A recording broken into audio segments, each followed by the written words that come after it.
the future of healthcare must be within a value-based care setting. To give you a summary of the difference between, the value-based care world and a fee-for-service, it's incentivizing for better outcomes versus incentivizing to do more volume. Welcome to Skin Deep. I'm Dr. Anna Chacon, and today we have a very special guest joining us. Get ready for some expert insights you won't want to miss. You are basically the young generation of value-based care. He has a blog on Medium, and we're very happy to have him in Miami. So, Jonathan Gruner here, originally from New York, lived there till about 4.5 years ago. And we have a company here called Salud Healthcare in South Florida. And we are disrupting healthcare in a meaningful way and bringing value-based care to independent primary care physicians. Well, thank you so much. It's really great having you, Jonathan. I guess tell everybody where you grew up and how you ended up in Miami, what you think about it so far. I grew up in Far Rockaway, New York. Then I moved to Brooklyn and loved my childhood growing up. Definitely grew up with a single mom, she's my superwoman, and got married at 21 years old. Today I have 4 kids. Started in healthcare at a young age at about 21 years old, mostly fee-for-service businesses. My experience here in Miami has been nothing but incredible. I mean, who doesn't want to live in such a beautiful aesthetic area? I mean, it's beautiful weather all the time, and it's people live a life here of constantly working on their health, and it's a great place to live. We feel very blessed. I guess also mention to me how many kids you have, because I learned this about you as I met you. I have no kids myself. I have pets, and I just find it fascinating you're able to balance all of this with such a big family. Yeah, so I have 4 kids. My oldest is my daughter. She's 11, and I have a son that's 9, another son that's 7, and another baby girl that's 2. So I have 4 kids in total. Balancing, I would say, personal and business. I think it's just, a matter of priorities and, what you find to be important to you. So, it's important, obviously, to work hard, but you can also, wake up earlier and take care of yourself, as in go work out and, do your own thing in the morning, and then make sure that you're there for your kids before they go to school, and still making in time for work and making in time for before they get to bed. And it just matters, what you want to do really. And I think there can be a very nice work-life balance. And it also gives you yourself a different, I would say, value in life. Being married young, and I studied abroad in Israel, so I mentioned to you that as I was bike riding around is it Kinneret, the Galilee? We call it Galilee, I guess. How do you pronounce it? Galilee. Yeah, I met somebody who was Orthodox, and he helped me as my bike was falling apart, and I was pretty much falling apart at the end of the road. And so I kind of learned a little bit about that aspect of religion. I also wanted to mention one thing I noticed when I went to his house was that there are no photos. There were no photos, or it was actually a lot of readings, I guess, on the wall, but there wasn't a TV. There wasn't any images or photos. And I was wondering if that was common. That's not common. I would say we have at least 100 photos on our walls. Oh, so, yeah, you have a guitar and everything. Yeah. Well, this is the office, but in my home we have pictures of our family, and really, we're very much into that. I think most homes really do have that. Yeah. Regarding like scriptures, we definitely have hundreds of books also of different scriptures of whether it be Talmud or, some sort of philosophical book. I would say getting married young was the best thing for me. I think that in our culture, people do get married young in general. Looking back, it very much has its pros, where sometimes you're just like young and stupid, right? And in a way that can be very good, because you're both really young and you both are growing and, growing together, right? Making those mistakes together, I think build that bond, but it could also be risky at the same time, right? Because you don't know who that person is really becoming or what they're becoming. And, you could be going on two different paths. But I think overall, in general, getting married young, so long as you're both doing it for the right reasons, has more of a positive than a negative. Talk a little bit about value-based care. And because I didn't understand what that was until I met you, I started reading your blogs and started talking with you a little more. And also what Medicare Advantage is. I was telling Dr. Diaz that I don't know what that even is, but go ahead and tell the audience, because this is kind of a evolving era in medicine. Yeah. Most people, what they understand of healthcare is the fee-for-service type of healthcare. So, for example, a patient goes to a doctor bills a specific code for that patient, whether it's time-based or procedure-based. So if the patient's there for a period of time or longer, they could bill a different code to get more money. But it's basically, it's exactly how it sounds, as they're billing a fee for their service, right? So they are, if let's say you go to a specialist, they'll bill for their time, but also for diagnostics, or you go to the hospital, everyone's billing a fee for their service, FFS, right? Fee for service. So if you think about it though, someone billing a fee for service is incentivized to want to bill as much as possible, right? Because they're going to try to find things in order to bill that insurance to make sure that it is worthwhile of their time, right? So if, let's say, whether it be a procedure or a visit, they're incentivized to try to make as much as possible. The other side of healthcare, which is managed care side of healthcare, which is really the value-based care side of healthcare, is that, okay, look, why don't we give you more money based on outcomes of what you do as a physician for your patients, right? Instead of trying to pay you to see as much patients as possible, right? Because if you see more patients or do more procedures, you get more money in the fee-for-service world, right? Instead, why don't we say, whoa, slow down for a second.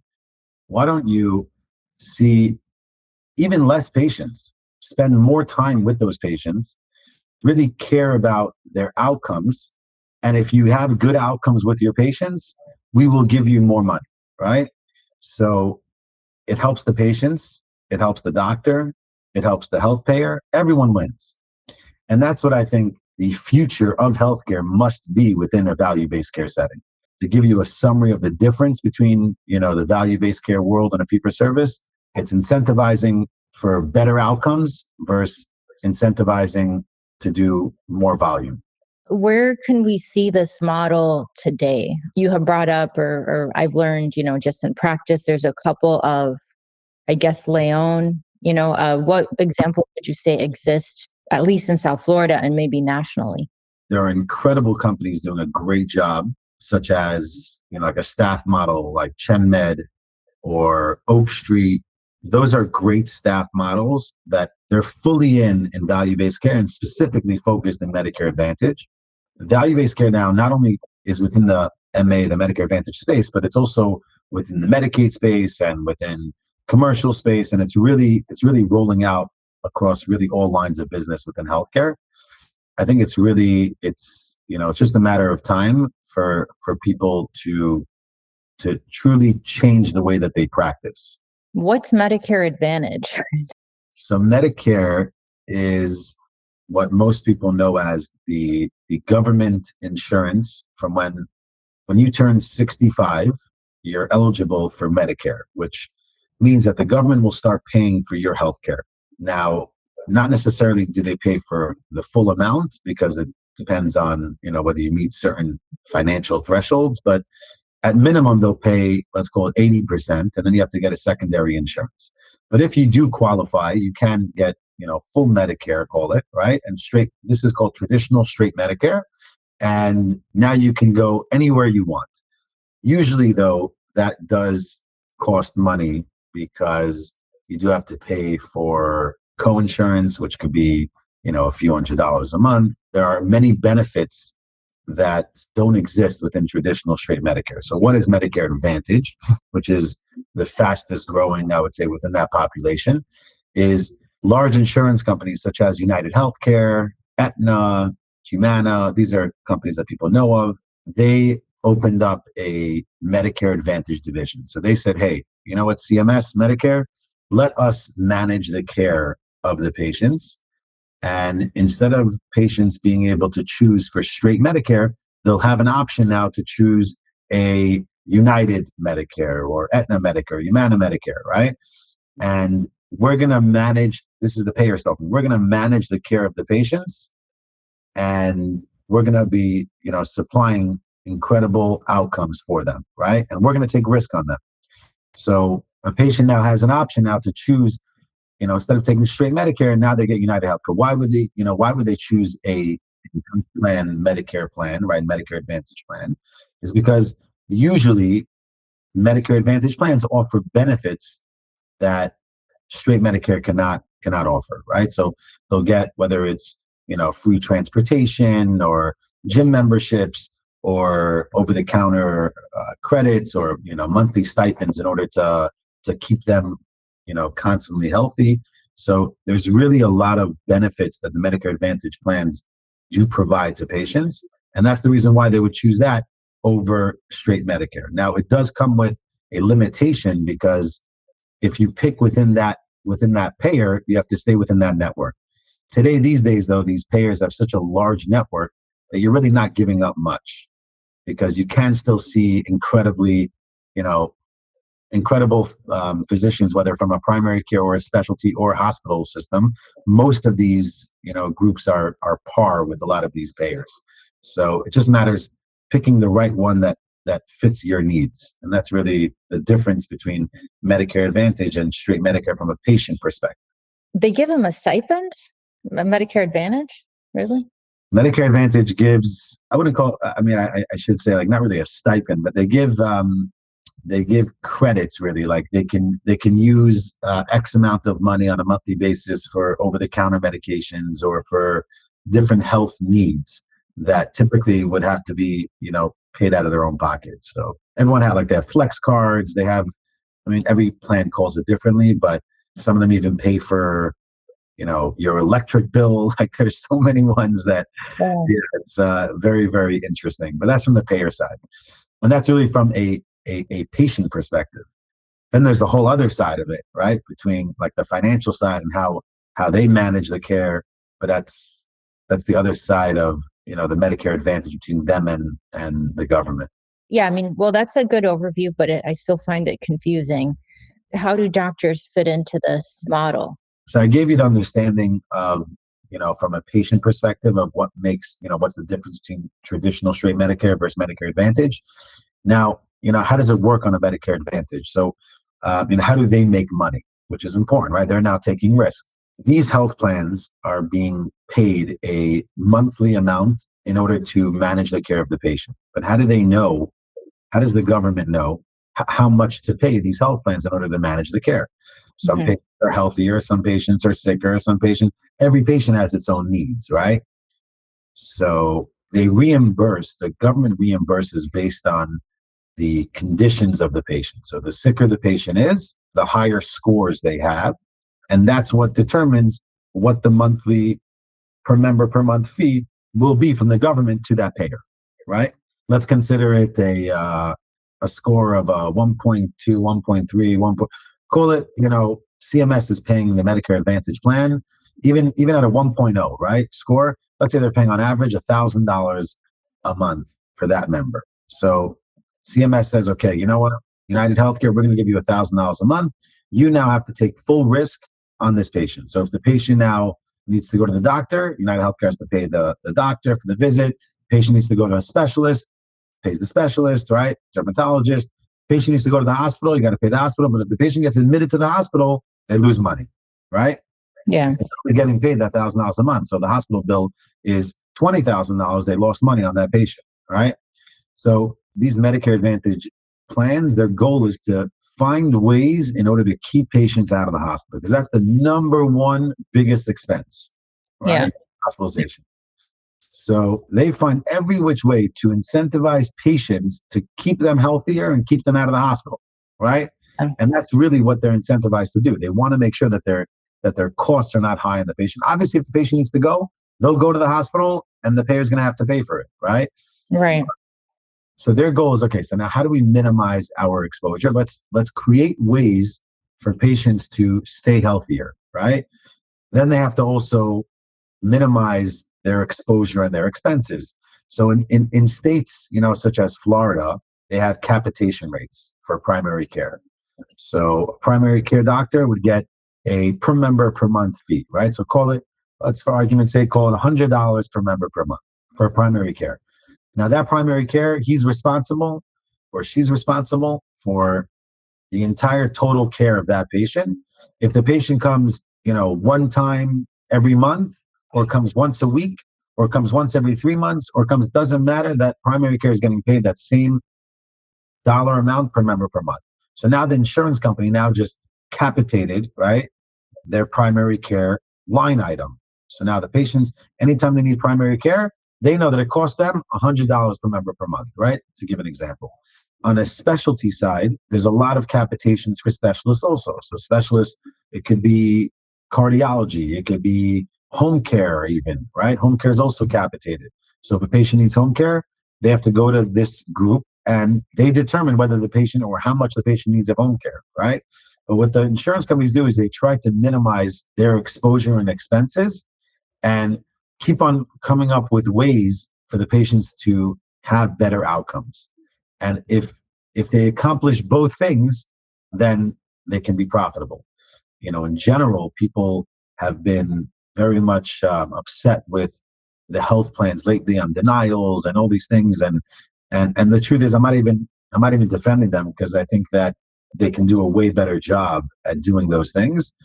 But ultimately, they really want to have better outcomes for patients, because that's how they get reimbursed on, not just a level of scores, but also based on whether their HEDIS scores, their stars are aligned. So if they get a 5-star plan, they're getting reimbursed at a higher level. That means that they have to meet certain metrics, keeping patients healthier and making sure they're taking their medications, making sure that they're, getting their annual wellness visits, making sure that they're getting whatever it might be, right, to be able to take care of the patient. So they really do ultimately care about patient care, and they're reimbursed for better outcomes. That's really what it is.